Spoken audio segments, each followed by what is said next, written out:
نیاز اللہ صاحب نے ایک بار پھر میرا ہاتھ پکڑا اور مجھے واپس لا کر تخت پر بٹھا دیا۔ لڑکی ابھی تک اپنی جگہ کھڑی ہوئی تھی۔ نیاز اللہ نے اس سے کہا، عزیزہ بیٹی، تھکی ہوئی تو ہوگی، لیکن ہم جانتے ہیں کہ ہمیں ناشتہ کرائے بغیر تمہیں نیند نہیں آئے گی، اور پھر اب تو ہمارے مہمان بھی آئے ہیں، چنانچہ ہو جائے ذرا جلدی سے تیاری۔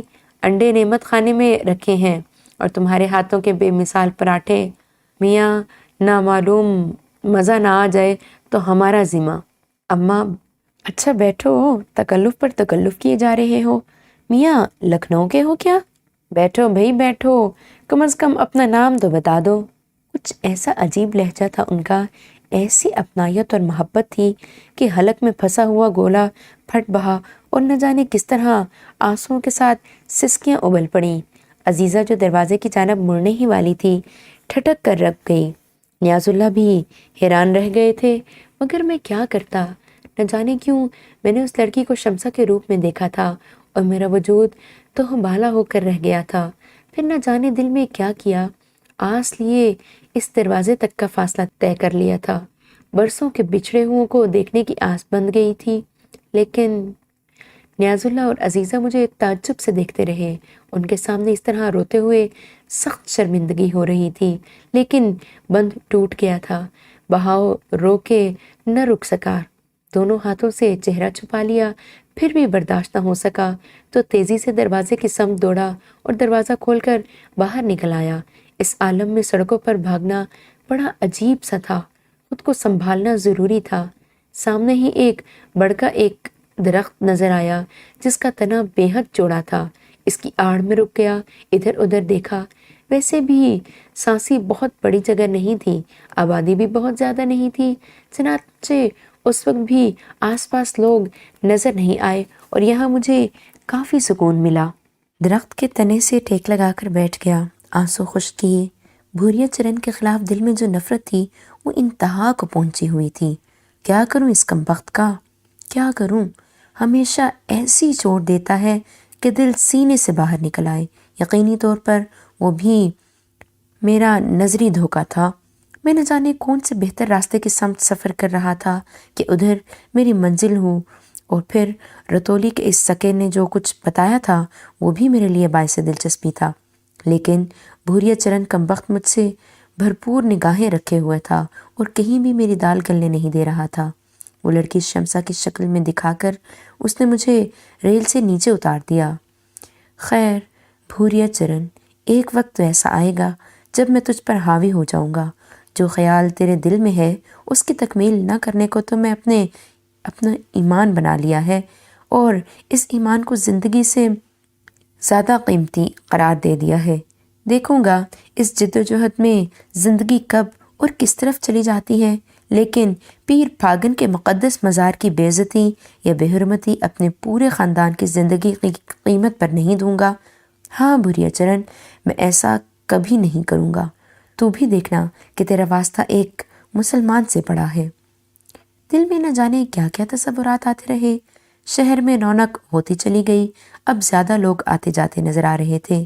پہلے تو یہ سوچا تھا کہ کسی غلط تانگے کا تعاقب کر بیٹھا ہوں، لیکن جب نیاز اللہ صاحب کی بیٹی نے ٹوکری گرنے کے واقعے کو بھی تسلیم کر لیا تو اس کے بعد کوئی شک نہیں رہ گیا تھا، اور اب یہاں شمسہ کی تلاش بیکار ہی تھی۔ بہت دیر تک وہاں بیٹھا رہا، اس کے بعد سانسی شہر کا جائزہ لینے کے بارے میں سوچا اور وہاں سے چل پڑا۔ بس یوں ہی نہ جانے کہاں کہاں مارا پھرتا رہا، کوئی تصور ذہن میں نہیں تھا، کھانے پینے کا بھی کچھ ہوش نہیں تھا، دل تھا کہ مسلسل رو رہا تھا۔ دوپہر ہو گئی اور سورج عروج پر پہنچ گیا، گرمی کافی تھی۔ میں ایک درخت کے سائے میں جا بیٹھا، صبح سے کچھ کھایا پیا نہیں تھا، بیٹھا ہوا تھا، یہ سوچ رہا تھا کہ اب یہاں رکنا بیکار ہے، ریلوے اسٹیشن جاؤں، اپنا حلیہ درست کر لوں گا اور سانسی سے کہیں اور چل پڑوں گا۔ کہاں؟ مراد آباد کا سفر بھی کیا جا سکتا تھا۔ باقاعدہ معلومات حاصل کرنے کے بعد ممکن ہے ان صاحب کے بارے میں کچھ معلوم ہو جائے اور ان سے ریاض ماموں کے بارے میں۔ اب تو کوئی جگہ ایسی نہیں رہی تھی جہاں اعتماد کے ساتھ جا سکتا اور اپنے ماں باپ کو تلاش کر سکتا۔ کتنی عجیب و غریب بات تھی، میں نے خود ہی انہیں چھوڑا تھا ان سے دور ہو گیا تھا، میں ان کی مشکلات میں ساتھ نہیں دے سکا تھا، اور اب میری آرزو تھی کہ وہ ایک بار مجھے نظر آ جائیں۔ اس کے علاوہ کچھ بھی نہیں تھا میری زندگی میں، نہ صحیح، لیکن بہرحال جینا تو ہے۔ وقت کچھ اور گزرا تھا کہ میں نے کسی کے قدموں کی آہٹ سنی، کوئی میرے سامنے آ کر کھڑا ہو گیا تھا۔ چونک کر دیکھا تو نیاز اللہ صاحب تھے، بڑی سنجیدہ نگاہوں سے مجھے دیکھ رہے تھے۔ میں گھبرا کر کھڑا ہو گیا۔ آپ؟ میں نے حیران لہجے میں کہا۔ ہاں میاں، ہم ہی ہیں، نیاز اللہ صاحب عجیب سے انداز میں بولے۔ میں انہیں دیکھتا رہا۔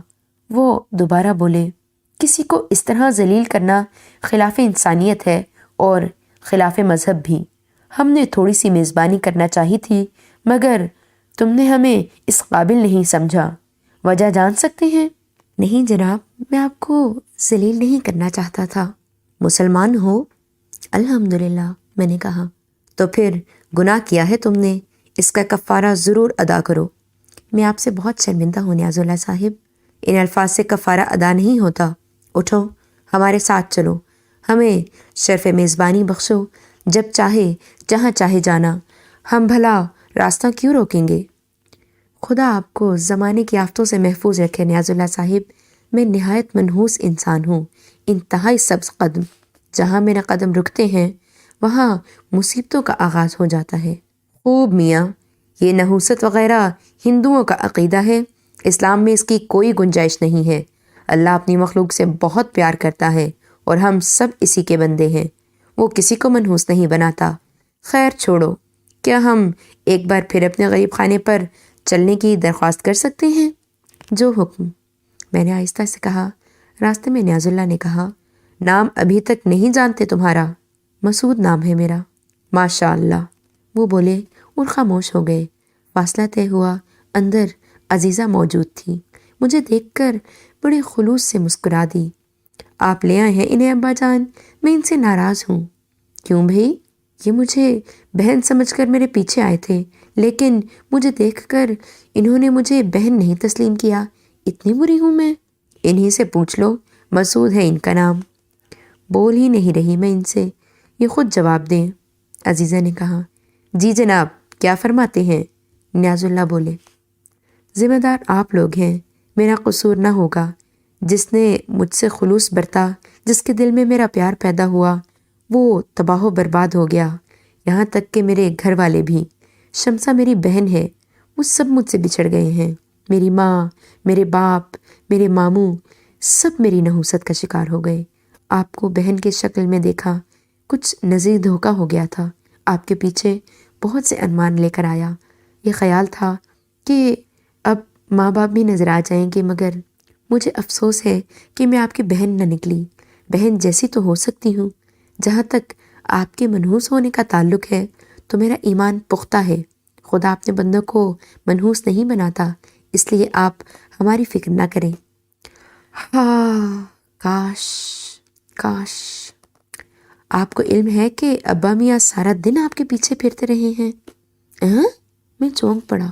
ہاں مسعود میاں، آج ہم بھی جاسوس بن گئے، تمہارا تعاقب کرتے رہے، یہ دیکھتے رہے کہ تم کہاں کہاں جاتے ہو، اور جب تھک گئے تو تمہارے سامنے پہنچ کر تم سے یہاں آنے کی درخواست کر ڈالی۔ جس نے بھی مجھ سے اتنا پیار برتا ہے وہ مشکلات کا شکار ہو گیا ہے۔ آپ بھی وہی سب کچھ کر رہے ہیں، خدا آپ کو محفوظ رکھے۔ یہ معاملہ ہمارا اور خدا کا ہے، اسے ہمارے اور اس کے درمیان رہنے دو، اور تم غسل کر لو۔ جاؤ بھئی، ہم نے آج ناشتہ نہیں کیا۔ صبح کو میری صورت جو دیکھ لی تھی، میں ہنس پڑا۔ میں نے بھی دیکھی تھی، مگر میں ناشتہ بھی کر چکی ہوں اور دوپہر کا کھانا بھی کھایا ہے میں نے۔ جائیے، وہ غسل خانہ ہے، عزیزہ نے کہا، اور میں گردن جھٹک کر غسل خانے کی طرف چل پڑا۔ میری سسکیوں سے متاثر ہو گئے ہیں بیچارے، مگر میں کسی قیمت پر ان کے ہاں پڑاؤ نہیں ڈالوں گا۔ میں نے فیصلہ کیا تھا۔ کھانا کھایا اور پھر دونوں باپ بیٹی گھیر کر بیٹھ گئے۔ نیاز اللہ بولے، پہلے ہمارے بارے میں سن لو۔ ہمارا نام نیاز اللہ ولد ضمیر اللہ ہے، سانسی ہی میں پیدا ہوئے، پلے بڑے۔ گو ہم نے آدھا ہندوستان دیکھا ہوا ہے، لیکن قیام یہی رہا۔ ہمارے والد ضمیر اللہ صاحب کے پاس کچھ زمینیں تھیں جن سے کفالت ہوا کرتی تھی۔ بعد میں وہ زمینیں ہمیں منتقل ہو گئیں اور ہم ان کی دیکھ بھال کرنے لگے۔ شادی ہو گئی، والد صاحب اور والدہ صاحبہ کا انتقال ہو گیا۔ ان کے اکلوتے تھے، جس کی وجہ سے تنہا رہ گئے، پر خود ہی کچھ بزرگوں کی کرم فرمائی سے شادی وغیرہ کا سلسلہ ہوا۔ شادی ہو گئی، مگر اہلیہ بہت عرصے تک ہمارا ساتھ نہ دے سکیں اور اپنی ایک نشانی چھوڑ کر اس دار فانی سے کوچ کر گئیں۔ ہم نے اپنی تمام تر محبتیں اپنی بیٹی عزیزہ کو سونپ دیں اور ہم باپ بیٹی زندگی گزارنے لگے، لیکن بیٹیوں کا ساتھ کچا ہوتا ہے۔ عزیزہ بیٹی کی شادی کی ہم نے اور بالکل ہی تنہا رہ گئے۔ تقدیر نے عزیزہ کے شوہر کو زندگی کی مہلت نہیں دی اور وہ اللہ کو پیارے ہو گئے۔ عزیزہ صرف 6 ماہ سہاگن رہ کر بیوہ ہو گئیں اور اس کے بعد انہوں نے دوسری شادی کرنے سے انکار کر دیا۔ ہم نے بھی ڈھلتی ہوئی عمر کے پیش نگاہ زمینیں فروخت کر دیں اور کچھ ایسی جائیداد خرید لی جس سے کرایہ وغیرہ حاصل ہو سکے۔ اب یہاں یہ چھوٹا سا گھر ہے، ہم باپ بیٹی ہیں اور یاد اللہ ہے، بس اس کے علاوہ زندگی کا کوئی اور مصرف نہیں۔ اس سے تمہیں یہ اندازہ ہو گیا ہوگا کہ ہماری زندگی کیا ہے، اور اس کے بعد ہم یہ حق رکھتے ہیں کہ تم سے تمہارے بارے میں پوچھیں۔ یہ بے بسی، یہ یاسیت تم پر کیوں طاری ہے؟ دیکھو میاں، گریز نہ کرنا، تمہیں اندازہ ہے کہ انسان ہی انسان کا دوست بھی ہوتا ہے اور دشمن بھی، لیکن ہمیں دوستوں میں تصور کرو۔ باقی رہا جہاں تک تمہارے وہم کا تعلق، تو ہو سکتا ہے تمہارے تجربات تمہیں یہ احساس دلاتے ہوں۔ ہمارا مسئلہ ذرا مختلف ہے۔ ہاں، البتہ تمہیں ایک آزادی ضرور دی جاتی ہے، وہ یہ کہ اگر کچھ بتانے سے خود تمہیں نقصان پہنچے تو پھر ہم تمہیں مجبور نہیں کریں گے، لیکن خواہش مند ہیں اس بات کے کہ تم ہمیں اپنے بارے میں بتاؤ کہ چراغ سے جلتے ہیں۔ ہو سکتا ہے تمہاری مشکل کا کوئی حل ہمارے پاس ہو۔ اس بات سے انکار نہ کرنا، کیونکہ قدرت پریشانیوں کو دور کرنے کے لیے راستے متعین کرتی ہے، اور ان راستوں سے گریز کا مطلب ہے کہ پریشانیوں کو خود پر نازل رکھا جائے۔ میں اس مختص شخص کا چہرہ دیکھتا رہا۔ الفاظ تو سمجھ میں آنے والے تھے، لیکن میرے تجربات کچھ اور ہی کہتے تھے۔ کچھ دیر تک خاموش رہا۔ عزیزہ نے کہا، ابا میاں، یہ ہمیں اس قابل نہیں سمجھتے، آپ انہیں مجبور نہ کریں۔ کتنی کوششیں کر چکے ہیں آپ، انہوں نے ہمیں اپنا سمجھ کر ہی نہیں دیا۔ رہنے دے ابا میاں، ہمارا فرض ہے کہ ان کی خدمت کریں، اور جب تک یہ یہاں رہنا مناسب سمجھیں ان کی خاطر مدارت کریں۔ غیر واقعی کبھی اپنے نہیں ہوتے۔ میں نے عزیزہ کی طرف دیکھا اور آہستہ سے بولا، عزیزہ بہن، آپ براہ کرم ایسی باتیں نہ کریں۔ میں تو محبتوں کو ترسا ہوا انسان ہوں، میں تو اپنے بھرے پرے گھر سے محروم ہو چکا ہوں، میں کسی سے گریز کیا کروں گا؟ ہاں، یہ میرا تجربہ ہے کہ جس نے بھی مجھ سے محبت کا اظہار کیا، مصیبت کا شکار ہوا۔ اگر آپ مصیبتیں خریدنا چاہتی ہیں تو مجھے اپنی زبان کھولنے پر اعتراض نہیں،